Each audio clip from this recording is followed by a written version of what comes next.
ያህዌ ሻሎም። በመጽሐፍ ቅዱስ እግዚአብሔር ራሱን ፍጹም አዳኝ አድርጎ ለእስራኤላውያን ገልጧል። እርሱ ብቻውን በቂ እንደሆነና ከእርሱ ሌላ ታዳጊ እንደሌለ፣ በሥጋ ለባሽ መታመን ከንቱ እንደሆነ፣ ከወጡበት ውጥንቅጥ ከታደጋቸው የመጥፋት አደጋ የምንረዳው እውነት ነው። የእግዚአብሔር አምላክ ፍጹም እርዳታና ጣልቃ ገቢነት በስሙ የተጠሩትን የሚጠብቅ መልካም እረኛ እንደሆነ በብዙ እናስተውላለን። በዚህ ጽሑፍ እግዚአብሔር አምላክ ራሱን ከገለጠባቸው ስሞች መካከል አንዱ የሆነውን ያህዌ ሻሎም የምናይ ይሆናል። ሰላም ለፍርሃት። ከግብፅ የወጣው ባህር ተከፍሎ የተሻገረው ሕዝብ ሙሴ ካረፈ በኋላ በኢያሱ ወልደ ነዌ መሪነት ዮርዳኖስን ተሻገረ። ለአባቶቻቸው የተማለላቸውን መሬት ወረሰ፣ ረክቶ ኖረ። በኢያሱና በሌሎች መሪዎች እየተመራ የጠላትን ድንበር እየጣሰ ርስቱን አስፋፋ። እስራኤል ከሁለቱ ታላላቅ መሪዎቿ ማለፍ በኋላ ከርስት ሳይጨምሩ ዳርና ዳር በጠላቶቻቸው እየተደቆሱ ለብዙ ዘመናት በባርነት ወደቁ።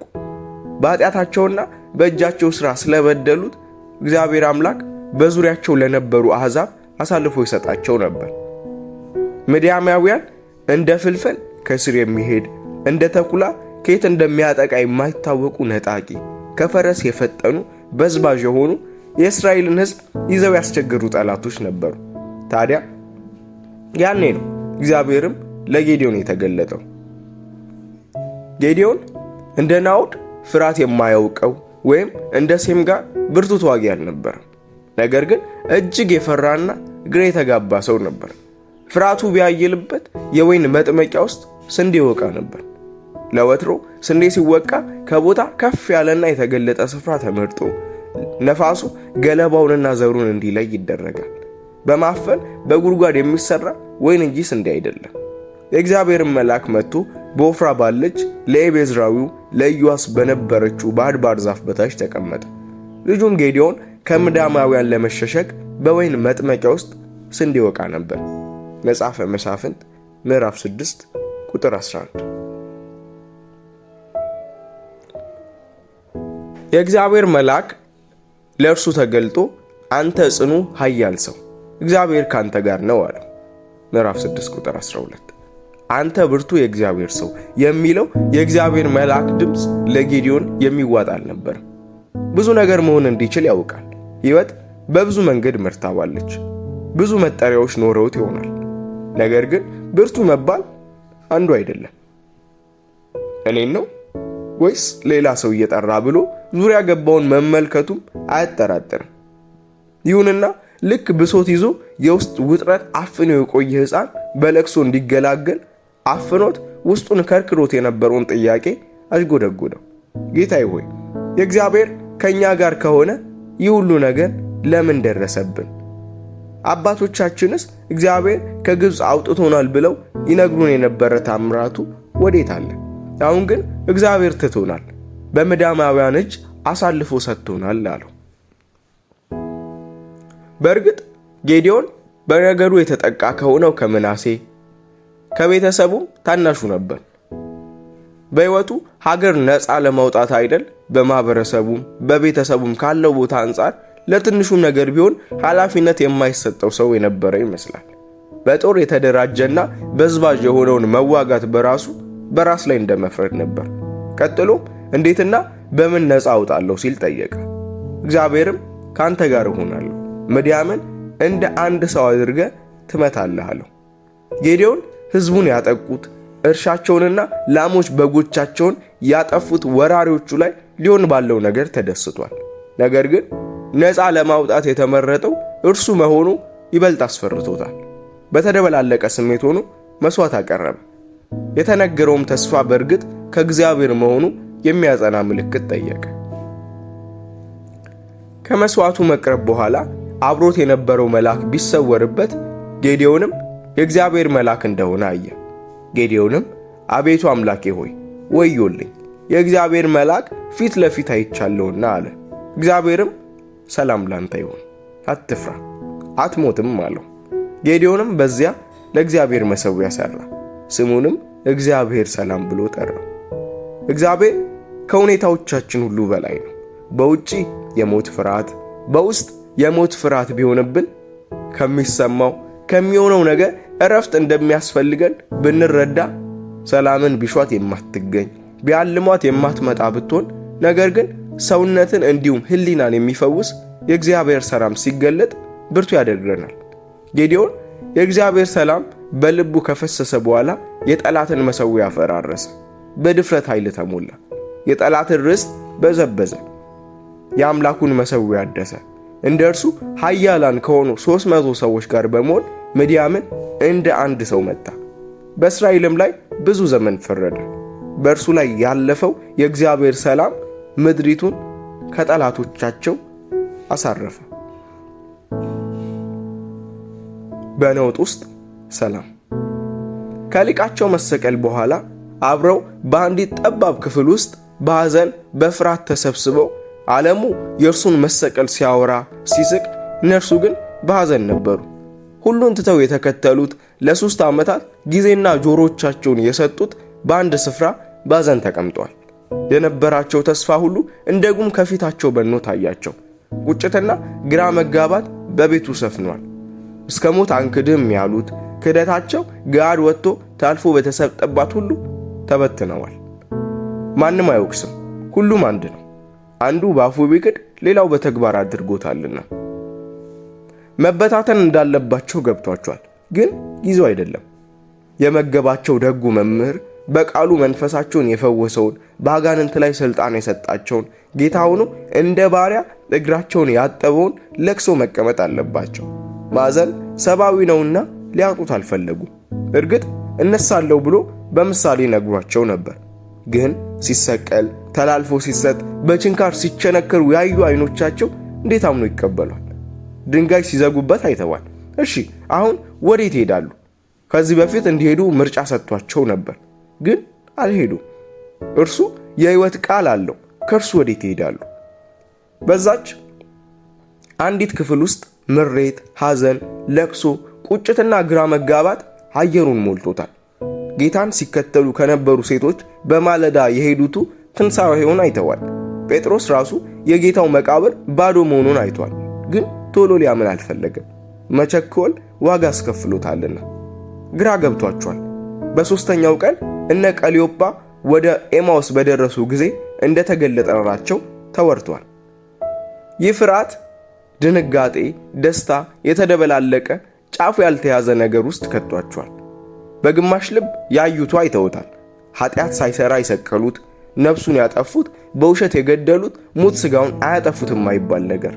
ያደጉበት የማህበረሰብ ጭካኔ፣ በሃይማኖት ስም የሚደረግ ሁላ ባዶነቱን፣ ሁሉ ጭራቅ ርኅራኄ የሌላቸው መሆኑን ታይቷቸዋል። ሊሄዱስ ቢያስቡ የት? በዚህ ሁኔታ ውስጥ ሆነው ድንገት በሮች ሳይከፈቱ ክርስቶስ ኢየሱስ በመካከላቸው ቆሙ። ኢየሱስ ራሱ በመካከላቸው ቆመ። ሰላም ለእናንተ ይሁን አላቸው። ተስፋቸውን ዳግም አገኙት። ነገሮች ወደ ቦታቸው ተመለሱ። ዓለሙ ሰከነ። በእርግጥ ተስፋቸው ባዶ አልነበረም። እርሱ የሕይወት ቃል አለውና በሰላምታው የተረበሸውን ልባቸውን ሰላም ሰጠው። የክርስቶስን ትንሣኤ የሰጣቸው ተስፋ መፈጸሙ አበሰረ። ሰላም ለጭንቀት። ብዙ ጊዜ በነገር ተይዘን ነገን ፈርተን እየሆነ ያለው ግራ ገብቶን በሚያስፈሩ ሁኔታዎች ተጠምደን እንገኛለን። የሰይጣንን የፈጠራ ውሸቶች በመስማት ራሳችንን ከአንድም ብዙ ጊዜ በእንዴት ያሉ ሁኔታዎች ውስጥ እናገኘዋለን። ፍርሃት ልክ የለውም። ትንሽ ነው የፈራሁት፣ ፍርሃቴ ትልቅ ነው አይባልም። ሰው ሲፈራ ትንሽ አይፈራም፣ ሲፈራ ይፈራል። የጌዲዮን ፍራቻ የተገለጠና የሚለይ አይነት ነበር። ተደብቆ አግባብ ባልሆነ ስፍራ ስንዴ መውቃቱ። ነገር ግን አብዛኞቻችን ትላልቅ የሆኑ ውሳኔዎችን፣ ውጤቶችን በሚያመጡ ፍርሃቶች ላይታይብን ይችላል። ቢሆንም እየፈራን ነው። ፍርሃት ደግሞ አለማመን ነው፣ የሰላም ጠላት ነው። በብልቶቻችን በአእምሯችን የዲያብሎስን የሽንገላ ማታለል ሳናቅ እየፈራን ራሳችንን እናገኛለን። እግዚአብሔርን እንበድላለን። ግን እግዚአብሔር የኃይል የፍቅር ራስንም የመግዛት መንፈስ እንጂ የፍርሃት መንፈስ አልሰጠንምና ሁለተኛ ጢሞቴዎስ ምዕራፍ 1 ቁጥር 7። እግዚአብሔር በጥቂቱ ቢሆን በእርሱ እንድንታመን ይፈልጋል። ከእርሱ ጋር ሰላምን እንድናደርግ ይጠብቃል። ነገሮች ከቁጥጥራችን ውጪ ቢሆኑ ስለ ነገ ወይም ስለ ዛሬ እርግጠኛ መሆን ባንችል፣ ነገር ግን ሁል ጊዜ ነገሮች በቁጥጥሩ ስር በሆኑት በእርሱ እርግጠኞች መሆን እንችላለን። ነገሮቻችንን በእጁ አሳልፎ መስጠትና በእርሱ ቁጥጥር እንደሆኑ ማሰብ ሰላምን ያበዛልናል። የተቀበልነው የክርስቶስ መንፈስ ወደ እውነት እርሱን ወደ ማመን ወደሚገኝ ፍጹም ሰላምና እረፍት ይመራናል። ለእናንተ የማስባትን ሐሳብ እኔ ያውቃለሁ፣ ፍጻሜና ተስፋ ሰጣችሁ ዘንድ የሰላም ሐሳብ እንጂ የክፉ ነገር አይደለም። ትንቢተ ኤርምያስ ምዕራፍ 29 ቁጥር 11። የሰላም ንጉሥ። በአንዱ ስንደሰት ወዲያው ሌላ ያልተጠበቁ መናወጦች ወደ ሕይወታችን ይወረወራሉ። አንዱን በቅጡ ሳንወጣ ሌላ ይደረባል። ሕይወት አሰልቺና የሚያስከፋ ይሆናል። ነገር ግን የሰላም ንጉሥ ለዚህ ሁሉ መተራመስና ሁካታ መፍትሄ አለው። ይኸው የእርሱ ሰላም ነው። በመንገዳችን ሁሉ በእርሱ እንድንታመን፣ እንድንደገፍ ዘውትር ይጋብዘናል። በዙሪያችን የሚከሰቱት ትኩረትን የሚከፋፍሉ ነገሮች የሕይወታችንን ራእይን የምንሮልለትን ትልቁን ዓላማ እንድናጣና በቀላሉ እንድንዝል፣ ድካም እንዲሰማን፣ ሌላ ቀን ይመጣል ብለን ተስፋ እንዳናደርግ ሁሉን የማጣት ፍርሃት ይከበናል። ነገር ግን በምናልፍበት ሸለቆ ውስጥ እንኳ ቢሆን የሰላም አለቃ ጌታ ይህንን ቃል ገብቷል። አእምሮን ሁሉ የሚያልፍ የእግዚአብሔር ሰላም ልባችሁንና ሐሳባችሁን በክርስቶስ ኢየሱስ ይጠብቃል። ፊልጵስዩስ ምዕራፍ 4 ቁጥር 7። በሁኔታዎች የተወሰነ ሰላም ሳይሆን ፍጹም የሆነ ሰላም እንዲኖረን ይፈልጋል። ሰላሙን እንድናገኝ እንድንታመንበት ዘንድ ይፈልጋል። መንገዶች ሲመቹ፣ ሰማዩ ጥርት ሲል፣ ፀሐይና ጨረቃ ስፍራቸውን ሳይለቁ ሲለመልም፣ ሁሉ ነገር የሚሆን ሲመስለን ብቻ ሳይሆን ስንወድቅ፣ ነገሮች ሳይገቡን፣ የሚሆነውን ሳንረዳ፣ ሕይወታችን በእልፍ መከራዎች ውስጥ እንኳን ብንሆን እንድንደገፈው በሰላሙ ሰላም እንዲሆንልን ይፈልጋል። እርሱ የሚሰጠው ሰላም ዛሬ ታይቶ ነገ የሚጠፋ ሳይሆን ለዘላለም ከኛ ጋር የሚሆን ነው። ሰላምን እተውላችኋለሁ፣ ሰላሜን እሰጣችኋለሁ። እኔ የምሰጣችሁ ዓለም እንደሚሰጥ አይደለም። ልባችሁ አይታወቅ፣ አይፍራም። ዮሐንስ ምዕራፍ 14 ቁጥር 27። እርሱ የሚሰጠው ሰላም ዓለም እንደሚሰጠው አይደለም። ዓለም የምትሰጠው ሰላም ነገሮች ሲሆኑ፣ በፈለግነው መንገድ ስንገኝ የሚሰማን አይነት ነው። አንድ በእሳት አደጋ ቤቱን ያጣ ሰው ከገባው የኢንሹራንስ የዕቃ መድን አንጻር ቤቱ ቢነድበት፣ ዕቃ ቢጠፋ የጠፋ ሁሉ እንዲመለስ ያውቃልና በነገሮች ተስፋ በማድረግ ለጥቂትም ቢሆን ሰላሙን ያገኛል። የሰላም ንጉሥ የሚሰጠው ሰላም ግን ተስፋ ጭላንጭል ሲታየን የሚሆነው ሳይሆን ይልቅ ተስፋ ባይታየን እንኳን የሚከሰት ነው። በሐዋርያት ሥራ ላይ ጴጥሮስ እንደ ነገ በሕዝቡ መሪዎች ፊት ቀርቦ ሊፈረድበት ሌሊቱን ድብን ያለ እንቅልፍ ተኝቶ ነበር። ጳውሎስና ሲላስ እስር ቤት ቢከቷቸው የመውጣት ተስፋ ባይኖር እንኳ ከሁኔታዎች ያልሆነ የጌታ ሰላም በልባቸው ስለፈሰሰ በዝማሬዎች የወኔው መሠረት እስኪናወድ ድረስ ዘመሩ። በአንተ ላይ ታምናለች፣ በአንተ ለምትደገፍ ነፍስ ፈጽመህ በሰላም ትጠብቃታለህ። ዛሬም ይህ የሰላም ንጉሥ ሰላሙን በሴትና በወንድ ልጆች ላይ አብዝቷል። በሰላሙ ልብና አእምሯችንን ይጠብቃል። ፍጹም ሰላም። በኦሪት ዘኍልቍ መጽሐፍ እግዚአብሔር ባሪያውን ሙሴን ጠርቶ ሊቀ ካህኑ አሮንና ልጆቹ ሕዝቡን እስራኤላውያንን እንዲህ ብለው ይባርኩ ብሎ አዘዘው። እግዚአብሔር ይባርክህ፣ ይጠብቅህ። እግዚአብሔር ፊቱን ያብራልህ፣ ይራራልህም። እግዚአብሔር ፊቱን ወደ አንተ ያንሳ፣ ሰላምን ይስጥህ።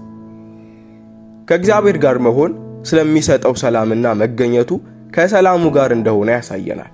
ኢየሱስ ክርስቶስ የተወለደው ለዚሁ ዓላማ ነበር። ሰላምን ሊሰጠንና በኃጢአት ምክንያት የተበጠበጠውና የተናወጠውን ሕይወታችንን እርጋታን ሊሰጠን ነው። በእርሱ ሙሉ ሰላም አለን። ወደ ሰላም ንጉሥ ነው። እግዚአብሔር በክርስቶስ ሆኖ ዓለሙን ከራሱ ጋር ያስታርቅ ነበርና በደላቸውን አይቆጥርባቸውም ነበር። በእኛም የማስታረቅን ቃል አኖረ። በክርስቶስ ኢየሱስ ያለው ሰላም ማግኘትና በእግዚአብሔር ከሕሊናም ከራስም ጋር ሰላምን ማድረግ ከፈለግ ወደ ክርስቶስ ና።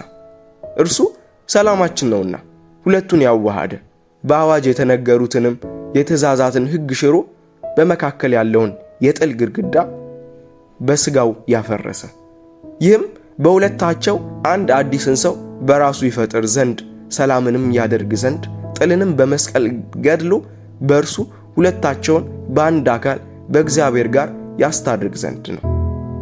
መጥቶም ርቃችሁ ለነበራችሁ ለእናንተ ሰላምን፣ ቀርበው ለነበሩም ሰላምን የምሥራች ብሎ ሰበከ።